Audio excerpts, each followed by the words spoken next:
Hello and welcome back. We are continuing Nancy Drew, number one, The Secret of the Old Clock. We are on chapter 20, What Nancy Found. While Nancy Drew hesitated, uncertain which way to turn, her mind worked more clearly than ever before. She realized instantly that she could not hope to run to the front of the car and place the keys under the seat where she had found them. Instead of attempting the impossible, she flung them upon the floor. Then, glancing frantically about for a hiding place, she saw an empty manger. Running to it, she scrambled inside and dropped the blanket over her head just as one of the barn doors swung open. Three men came in, closing the door after them, and, as Nancy had suspected, they were the robbers. Evidently, they had been drinking, for they were quarreling among themselves over the division of spoils. "Oh, shut up!" the leader growled. "Get in and let's be getting out of here before we have the cops down on our heads." Nancy heard him rummaging under the seat of the car. "Say, what did you do with them keys?" he demanded harshly of one of his men. "What do you suppose?" came the unpleasant response. "I put them under the seat." "Then come and find them, and don't be all day about it, either." "All right. Get out of the way and give me a chance." As the second robber went to the truck and began a careful search for the keys, Nancy Drew crouched fearfully in her hiding place. "I don't see what could have happened to them keys," the robber complained after an unsuccessful search. "I put 'em right under the seat." "Say, if you lost them—" The leader did not finish the threat, for at that moment the third robber stooped over and picked up something at his feet. "Here they are, on the floor. You must have put 'em in your pocket and dropped 'em out." "I didn't," the other retorted. "I never had them keys in my pocket." The robbers were in a quarrelsome mood, and would have engaged in a battle then and there had not the leader interposed. "Say, cut out the comedy. We ain't got no time for a fight unless we want to land behind the bars. And if we do, it'll be your fault. You left that girl to starve." "Shut up," the leader snarled. He rattled the rear door of the van and found it locked. "There's no harm done this time. No one has meddled with the truck. Now get in before I give you a swift kick." After a few more angry words, the three robbers climbed into the front seat and started the engine. Due to their inebriated condition, they had overlooked the barn doors, and before the van could be backed from the building, it was necessary for one of the men to get out and fasten them back.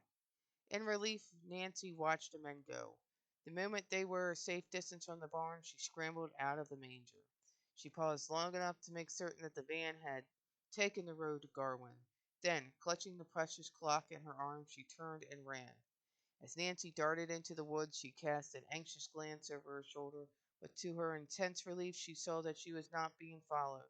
There was no one to be seen in the vicinity of the roadhouse, and the big moving van was proceeding slowly on its way toward Garwin, the occupants oblivious that their whereabouts had been discovered. "I had a narrow escape that time," Nancy told herself as she ran. "I hate to think of my fate if I had been discovered." She chuckled softly at her own bravado, and clutched the mantel clock more tightly in her arms. "Oh well, it was worth the risk I took." It was dark in the woods, and Nancy could see only a few feet ahead of her. To her chagrin, she discovered that she had left her automobile flashlight somewhere in the barn, probably in the manger. There was no time to go back after it. Confident that her sense of direction was good, she plunged through the bushes toward the place where she had parked her roadster. "I'm sure the clock is the right one," she thought. "Now, if it only contains Jocelyn Crowley's notebook." In the timber there was insufficient light for her to examine the clock, but from the hasty glance she had given it in the barn, she was almost certain it was the timepiece Abigail Rowan had described to her. If the old woman's story was correct, she would find Joshua Crowley's notebook inside. Reaching the roadster and finding it exactly as she had left it, the girl sprang inside. "I'll go for the police as fast as I can and send them after the robbers," she decided. "The Tompkins don't deserve any consideration, but I couldn't be mean enough to sit quietly by and let them lose their household goods." Then, as she was about to start the motor, her glance fell upon the Crowley clock, which she had placed on the seat beside her. She was fairly overcome with curiosity to learn what it would reveal. As she hesitated, she found it impossible to resist the temptation of investigating it immediately, even at the cost of a few minutes' delay. Impulsively, she opened the glass door and ran her hand around the walls. There was nothing inside. "Gone," Nancy groaned. Could it be that the Tompkins had discovered the notebook only to destroy it? Nancy discarded the thought as quickly as it came to mind, for she recalled the conversation she had overheard between Ada and Isabel. No, they were as ignorant as herself concerning the location of the will. It was more likely that Abigail Rowan had been confused in her story. After all, she had not declared that the notebook would be found inside the clock. Nancy had made the deduction herself. I was almost certain I'd find a notebook, she murmured in disappointment. It must be here somewhere. Turning the clock upside down, she gave it a hard shake. Something rattled. Hopefully, she repeated the action. Hopefully, she repeated the action. Unquestionably, there was something bulky inside. It must be a notebook, Nancy thought in excitement. Unless I'm wrong, it's behind the face. How can I get it off? After a vain attempt to remove the heavy cardboard face with her fingers, she lifted the automobile seat and found a small tool with which she could pry.